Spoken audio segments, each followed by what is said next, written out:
ओम उमा महेश्वराय नमः। आप सभी का हमारे YouTube चैनल पर हार्दिक स्वागत है। आज सुने शिव महापुराण में आगे की कथा। आज की कथा में आप जानेंगे भगवान शिव के यज्ञेश्वर अवतार की कथा। दोस्तों, यदि आपको कथा अच्छी लगे तो प्लीज़ लाइक अवश्य करें, चैनल को सब्सक्राइब करें, ज़्यादा से ज़्यादा शेयर करें। तो आइए कथा को शुरू करते हैं। प्रेम से बोलें शंकर भगवान की जय हो। नंदीश्वर बोले, हे मुनीश्वर, अब मैं आपको भगवान शिव के यज्ञेश्वर अवतार के बारे में बताता हूँ। एक बार देवताओं और असुरों ने मिलकर सागर के गर्भ में छिपे अमूल्य रत्नों और धरोहरों को निकालने के लिए क्षीर सागर का मंथन किया। मंथन करते समय सर्वप्रथम विष निकलने लगा और संसार उस विष की ज्वाला से भस्म होने लगा। ये देखकर देवता और दानव भयभीत हो गए और भगवान शिव की स्तुति करने लगे। भगवान शिव सदा ही अपने भक्तों की रक्षा और कल्याण करते हैं। उन्होंने अपने भक्तों का दुख दूर करने के लिए उस विष को पी लिया। विष पीने के कारण उनका गला नीले रंग का हो गया और वे नीलकंठ नाम से विख्यात हुए। तत्पश्चात देवता और दानव नए उत्साह और जोश के साथ दोबारा समुद्र मंथन करने लगे, जिससे अनेकों बहुमूल्य रत्न, हीरे जवाहरात और अमृत का प्रादुर्भाव हुआ। अमृत निकलने पर देवताओं और असुरों में युद्ध होने लगा। तब राहु नामक असुर अमृत कलश चुराकर भाग खड़ा हुआ। यह दृश्य चंद्रमा ने देख लिया और उसका पीछा किया। विष्णु जी ने अपने सुदर्शन चक्र से उसकी गर्दन काट दी। क्योंकि उसने अमृत पी लिया था, इसलिए सिर कटने के बाद भी वह मरा नहीं। तब से राहु चंद्रमा को डराने लगा। भगवान शिव ने चंद्रमा की रक्षा करने के लिए उसे अपने सिर पर धारण कर लिया। देवताओं ने असुरों से अमृत कलश छीन लिया और अमृत पान कर लिया। अब उन्हें अपने पर अभिमान होने लगा और वे अपने बल की प्रशंसा करने लगे। जब इस बात का ज्ञान त्रिलोकीनाथ भगवान शिव को हुआ कि देवता मदान्ध हो गए हैं, तब उन्होंने देवताओं को होश में लाने के लिए अपने मन में निश्चय किया। भगवान शिव यक्ष का रूप रखकर देवताओं के पास पहुँचे। देवता उनसे अपने बल की प्रशंसा करने लगे। देवताओं की गर्वपूर्ण बातों को सुनकर यक्ष रूप धारण किए भगवान शिव बोले, हे देवताओं, तुम्हारा ये अभिमान और गर्व झूठा है। सच्चाई ये है कि तुम्हारा निर्माण करने वाला स्वामी कोई और है। तुम गर्व में भरकर उसे भूल गए हो। तुम में अहंकार और अभिमान आ गया है। अभी मैं तुम्हारे बल की परीक्षा लेता हूँ। ये कहकर उन्होंने एक तिनका धरती पर रखा और कहा कि हे बलशाली देवताओं, अपने पराक्रम और बल से अपने अस्त्र शस्त्रों का प्रयोग करके इसे काट दो। तब सब देवता अपने बल और पराक्रम को सिद्ध करने के लिए उस तिनके पर प्रहार करने लगे, परंतु सबके अस्त्र शस्त्र व्यर्थ हो गए। वे उस तिनके का कुछ भी न बिगाड़ सके। वह तिनका अपने स्थान से जरा सा भी नहीं हिला। ये देखकर सब देवताओं को बहुत आश्चर्य हुआ। देवता आश्चर्यचकित होकर एक दूसरे को देख ही रहे थे कि आकाशवाणी हुई। आकाशवाणी बोली, देवताओं, यक्ष के रूप में ये कोई और नहीं, स्वयं भगवान शिव हैं, जो सबके परमेश्वर, रचनाकर्ता, पालनकर्ता तथा विनाश करता है। आकाशवाणी सुनकर सब देवताओं को अपनी भूल का एहसास हो गया और वे यज्ञेश्वर भगवान शिव को प्रणाम करके उनकी स्तुति करने लगे। शिव जी ने यज्ञेश्वर रूप रखकर देवताओं का घमंड दूर कर दिया। फिर सबको आशीर्वाद देकर वहां से अंतर्ध्यान हो गए। नंदीश्वर बोले, हे महामुने, अब मैं आपको त्रिलोकीनाथ भगवान शिव के दशावतारों के बारे में बताता हूँ। भगवान शिव के पहले अवतार को महाकाल कहा जाता है और ये प्रभु के भक्तों को भक्ति और मुक्ति प्रदान करता है। देवी महाकाली अपने भक्तों को सदा उनकी मनोवांछित वस्तु प्रदान करती हैं। तारा नामक दूसरा अवतार सेवकों को सुख तथा भक्ति मुक्ति देता है। भील नामक तीसरा भुवनेश अवतार भुवनेश नामक भील शक्ति का है। चौथा खोडस विद्वेष की खोडस शक्ति का है, जो महादेव जी के परम भक्तों को सुख प्रदान करने वाला है। पांचवा भैरव की गिरजा नामक भैरवी शक्ति है, जो उपासना करने वालों की सभी कामनाएं पूरी करती हैं। छठी छिन्नमस्ता नामक शक्ति भक्तों के मनोरथों को पूरा कर उन्हें शांति प्रदान करती हैं। भगवान शिवशंकर का सातवां अवतार धूम्रवान है, जिससे धूम्रवती शक्ति फल देने वाली हुई। आठवें अवतार रूप का नाम बगला है और बगला मुखी शक्ति महा आनंद देने वाली और भक्तों का कल्याण करने वाली हैं। शिव जी का नवां अवतार मतंग नाम से हुआ, जिससे मातंग शक्ति उत्पन्न हुई। देवाधिदेव भगवान शिव के 10वें अवतार के रूप में कमल का प्रादुर्भाव हुआ, जिससे कमला नामक शक्ति उत्पन्न हुई। ये शक्ति अपने भक्तों का पालन करने वाली तथा अभीष्ट फल प्रदान करने वाली हैं। त्रिलोकीनाथ कल्याणकारी भगवान शिव द्वारा लिए गए ये 10 अवतार सज्जन पुरुषों एवं उनके परम भक्तों को सदा सुख प्रदान करने वाले हैं। भक्त वत्सल भगवान शिव इन अवतारों द्वारा अपनी भक्ति में लीन रहने वालों को अपनी सच्ची भक्ति और मुक्ति प्रदान करते हैं। देवाधिदेव महादेव जी द्वारा धारण किए गए ये 10 अवतार तंत्र शास्त्र से संबंधित हैं। ये 10 अवतार अद्भुत हैं एवं इनकी महिमा दिव्य है। भगवान शिव की ये 10 शक्तियाँ शत्रु को मारने के कार्य में प्रयुक्त होती हैं। ये 10 दिव्य शक्तियाँ दुष्टों को दंड देती हैं और ब्रह्म तेज में वृद्धि करती हैं।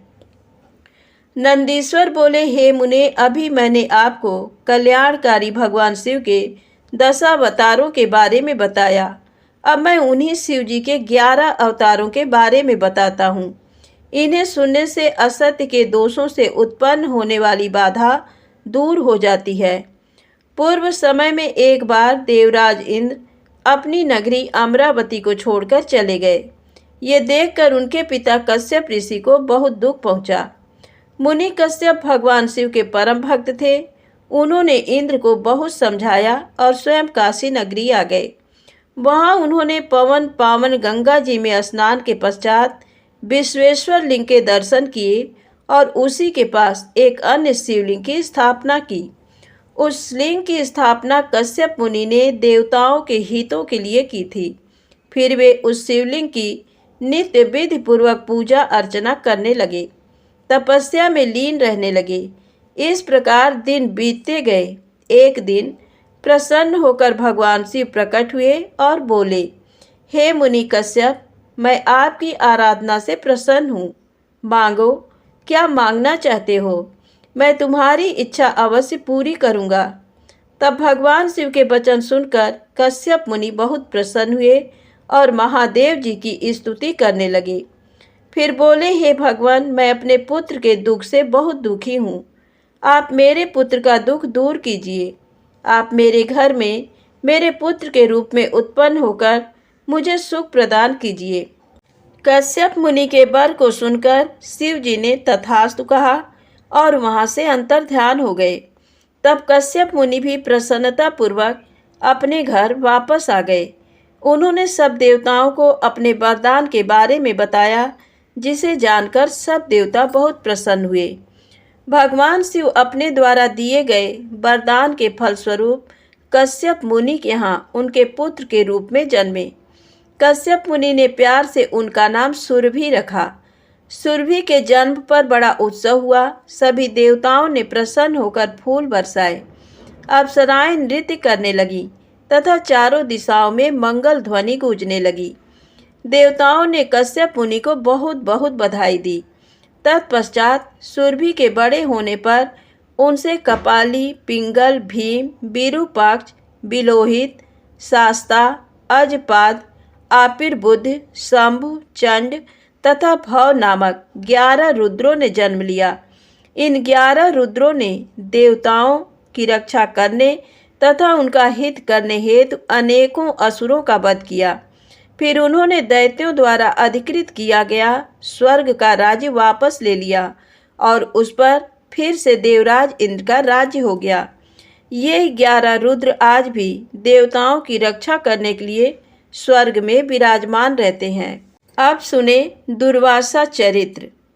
नंदीश्वर बोले, हे महामुने, परम तेजस्वी तपस्वी महर्षि अत्रि ब्रह्मा जी की आज्ञा से ऋक्षकुल नामक पर्वत पर, जो कि विंध्याचल के पास में स्थित था, पुत्र की कामना से घोर तपस्या की। उनकी तपस्या दिन प्रतिदिन और भीषण होती जा रही थी, जिससे तेज अग्नि की ज्वाला प्रकट हुई और उससे सब लोग जलने लगे। तब सब देवताओं ने मिलकर ब्रह्मा जी से प्रार्थना की।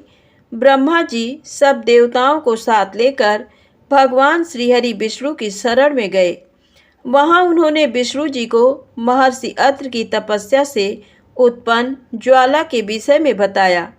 तब श्री हरि बोले कि परमेश्वर भगवान शिव ही इस समस्या को दूर कर सकते हैं, इसलिए हमें उनकी शरण में जाना चाहिए। तत्पश्चात श्री हरि ब्रह्मा जी व अन्य देवताओं को साथ लेकर भगवान शिव की शरण में गए। कैलाश पर्वत पर पहुंचकर सबने त्रिलोकीनाथ भगवान शिव को नमस्कार किया और उनकी स्तुति करने लगे। उन्होंने महादेव जी को अत्रि मुनि की तपस्या के बारे में बताया। तत्पश्चात तीनों ब्रह्मा, विष्णु और शिव जी अत्रि मुनि को वरदान देने के लिए गए। उनके पद चिन्हों को पहचान कर अत्रि मुनि ने उन तीनों की अलग अलग स्तुति करनी आरंभ कर दी। अत्रि बोले, हे ब्रह्मा, विष्णु, शिव, आप सभी इस संसार में सबके लिए आदरणीय और पूजनीय हैं। आप सबके ईश्वर हैं और इस सृष्टि का सृजन, रक्षा और विनाश करने वाले हैं। भगवान, मैंने तो पुत्र प्राप्ति हेतु भगवान शिव का पूजन आराधना किया था, परंतु आप तीनों के एक साथ दर्शन पाकर मैं धन्य हो गया हूँ। प्रभु, मुझे मेरा इच्छित वरदान दीजिए। मुनि अत्रि की प्रार्थना सुनकर त्रिदेव बोले, हे महामुने, हम तुम्हारी उत्तम तपस्या से प्रसन्न हैं। हम तीनों देवता एक समान ही हैं और हम में एक ही अंश है।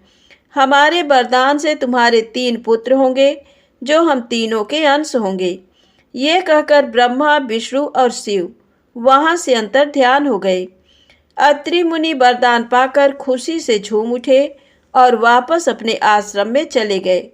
वहां पहुंचकर उन्होंने अपनी पत्नी अनसुईया को वरदान के विषय में बताया, जिसे सुनकर वे भी हर्षित हो उठी।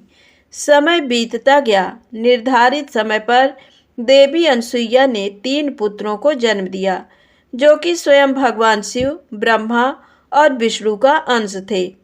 ब्रह्मा जी के अंश से चंद्रमा, विष्णु जी के अंश से दत्त तथा भगवान शिव के अंश से दुर्वासा जी की उत्पत्ति हुई। दुर्वासा जी ने सूर्यवंश में उत्पन्न राजा अम्बरीश, जो कि सप्त द्वीप के स्वामी थे, उनकी परीक्षा ली। एक दिन राजा अम्बरीश ने एकादशी का व्रत रखा।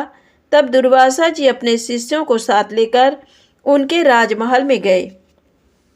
उधर अम्बरीश ने सब ब्राह्मणों को भोजन कराने के उपरांत जैसे ही जल पिया, दुर्वासा ऋषि वहां पहुंचकर उन पर नाराज होने लगे। दुर्वासा ऋषि बोले, राजन, हमें निमंत्रण देकर बुलाने पर भी आपने हमारा इंतजार नहीं किया और हमें भोजन कराने से पहले ही जल पी लिया। अब तुम्हें अपनी करनी का फल अवश्य भुगतना होगा। ये कहकर दुर्वासा जी ने राजा अम्बरीश को साप से भस्म करना चाहा, परंतु उसी समय उनकी रक्षा हेतु सुदर्शन चक्र आ गया और वह दुर्वासा मुनि को ही जलाने लगा। तभी आकाशवाणी हुई कि दुर्वासा जी अम्बरीश भगवान शिव का अंश है। ये सुनकर सुदर्शन चक्र शांत हो गया। तब राजा अम्बरीश ने दुर्वासा जी के चरण पकड़ लिए और उन्हें उत्तम भोजन करा विदा किया। एक बार दुर्वासा जी ने मर्यादा पुरुषोत्तम श्री राम की परीक्षा ली। उन्होंने श्री राम से कहा कि आपके और हमारे बीच होने वाली बात में कोई बीच में न आए। जब वे दोनों एकांत में बैठकर वार्तालाप कर रहे थे, लक्ष्मण जी वहां चले आए। तब रामचंद्र जी ने अपने प्रण के अनुसार अपने भाई लक्ष्मण का त्याग कर दिया। उनकी दृढ़ता से दुर्वासा मुनि प्रसन्न हुए और उन्हें आशीर्वाद देकर वहां से अपने स्थान को चले गए। इसी प्रकार एक बार उन्होंने श्री कृष्ण जी की भी परीक्षा ली थी। जब भगवान विष्णु ने कंस का वध करने के लिए कृष्णावतार लिया, उस समय उनकी प्रसिद्धि चारों ओर फैल गई। वे ब्राह्मणों को प्रेम भाव से जिवाते थे। उनकी ख्याति के कारण एक बार दुर्वासा जी कृष्ण की परीक्षा लेने के लिए पहुंच गए। उनकी सेवा से प्रसन्न होकर उन्होंने कृष्ण को वज्र के समान शरीर होने का वरदान प्रदान किया। एक बार द्रौपदी ने दुर्वासा जी को स्नान करते देखकर उन्हें वस्त्र दान किया था। तब उसके फलस्वरूप दुर्वासा जी ने उन्हें वरदान दिया था कि जब तुम पर विपत्ति आएगी तो ये वस्त्र बढ़कर तुम्हारी रक्षा करेगा। और दुर्योधन द्वारा किए गए चीरहरण के समय उसी वरदान ने उनकी रक्षा की थी। इस प्रकार मुनि दुर्वासा ने अनेक वरदानों से प्राणियों की रक्षा की। अब आइए सुने भगवान शिव के हनुमान अवतार की कथा। नंदीश्वर बोले, हे महामुने, एक समय की बात है, भगवान शिव जो कि महान लीलाधारी हैं, भगवान श्रीहरि विष्णु का मोहिनी रूप देखकर उन पर मोहित हो गए। कामदेव के बाणों से आहत होकर रामचंद्र जी के कार्यों को सिद्ध करने हेतु उन्होंने अपना वीर्यपात कर दिया। तब उस वीर्य को पत्ते पर रखकर सप्त ऋषियों ने देवी अंजनी के कान में पहुंचा दिया। समय आने पर देवी अंजनी गर्भवती हुई और उन्होंने महाबली और पराक्रम युक्त बानर रूपी शरीर वाले हनुमान को जन्म दिया। बाल्यकाल में हनुमान बड़े ही वीर व पराक्रमी थे। वे बहुत चंचल भी थे। बाल लीला में उन्होंने सूर्य को फल समझकर निगल लिया था और देवताओं की विनती पर उसे मुक्त किया था। ये जानने के बाद कि हनुमान भगवान शिव के अंश से जन्मे हैं, सबने उन्हें अनेक वरदान व आशीर्वाद प्रदान किए। सूर्यदेव की कृपा से उन्हें सारी विद्याएं प्राप्त हुईं। बालपन से ही हनुमान के हृदय में श्री राम का निवास था। भक्ति भावना से उनकी आराधना और सेवा करना उनका ध्येय था। उन्होंने श्री राम की सेवा हेतु अपना घर त्याग दिया। उनकी बानर राज सुग्रीव से भेंट ऋषिमुख पर्वत पर हुई, जिनकी पत्नी का हरण उसके भाई बाली ने किया था और उसे अपने राज्य से निकाल दिया था। हनुमान भी सुग्रीव के साथी बनकर उनके साथ रहने लगे। जब रामचंद्र जी वनवास काट रहे थे और दुष्ट रावण ने उनकी पत्नी देवी जानकी का अपहरण कर लिया था, उस समय उनकी भेंट हनुमान से हुई थी। हनुमान ने अपने आराध्य श्री राम को पहचान लिया और उनके चरणों में अपना सर्वस्व समर्पित कर दिया। हनुमान और सुग्रीव से मित्रता हो जाने के पश्चात श्री राम ने सुग्रीव के बड़े भाई बाली, जिसने उनका राज्य और पत्नी दोनों को छीन लिया था, उनका वध कर सुग्रीव का राज्याभिषेक कराया। फिर सुग्रीव अपनी पूरी वानर सेना सहित श्री राम की पत्नी देवी सीता को ढूंढने के लिए निकल पड़े, परंतु कुछ पता न चल सका। तब स्वयं हनुमान जी ने माता सीता की खोज शुरू की तथा समुद्र पार लंका जाकर उन्हें खोज निकाला और उनके आराध्य प्रभु राम का संदेश उन तक पहुंचाया। अपने स्वामी का समाचार पाकर देवी सीता बहुत प्रसन्न हुई। उनका सारा शोक पल भर में दूर हो गया। माता सीता को राम जी का संदेश देकर हनुमान ने राक्षसों को सबक सिखाना शुरू किया। उन्होंने सारी अशोक वाटिका को नष्ट कर दिया, सारे वृक्षों को उखाड़ कर फेंक दिया। जब रावण के सैनिकों ने उन्हें देख लिया तो रावण के सामने जाने हेतु उन्होंने अपने को कैद करा दिया। बंधन में बांधकर उन्हें रावण के सामने ले जाया गया। तब राक्षस राज ने वानर रूपी हनुमान की पूंछ में आग लगाने का दंड दिया। जब उनकी पूंछ में आग लगा दी गई तो उन्होंने पूरी लंका उससे जला दी। फिर समुद्र में कूदकर अपनी पूंछ की आग बुझाई। फिर रामचंद्र जी को उनकी प्रिया की निशानी दी। अपनी पत्नी का समाचार पाकर श्री राम बहुत प्रसन्न हुए और उन्होंने बानरों की सेना को साथ लेकर लंका पर चढ़ाई कर दी। सर्वप्रथम उन्होंने शिवलिंग की स्थापना कर उसका पूजन किया, फिर समुद्र पार लंका की ओर प्रस्थान किया। हनुमान ने इस युद्ध में बहुत वीरता का परिचय दिया। उन्होंने हजारों असुरों को मार डाला। युद्ध में जब लक्ष्मण घायल होकर मूर्छित हो गए, तब उनकी प्राण रक्षा हेतु हनुमान संजीवनी बूटी लेकर आए और उन्हें जीवन प्रदान किया। हनुमान ने अहिरावण का वध करके भी राम लक्ष्मण की रक्षा की थी। हनुमान में भगवान शिव का अंश था और उन्होंने पग पग पर श्री राम की रक्षा एवं सहयोग देकर उनके कार्यों को सिद्ध किया। आज की कथा यहीं समाप्त होती है। तो प्रेम से बोलें शंकर भगवान की जय हो। यदि आपको कथा अच्छी लगी हो तो प्लीज़ लाइक अवश्य करें, चैनल को सब्सक्राइब करें, ज़्यादा से ज़्यादा शेयर करें। जय माता दी, जय भोलेनाथ।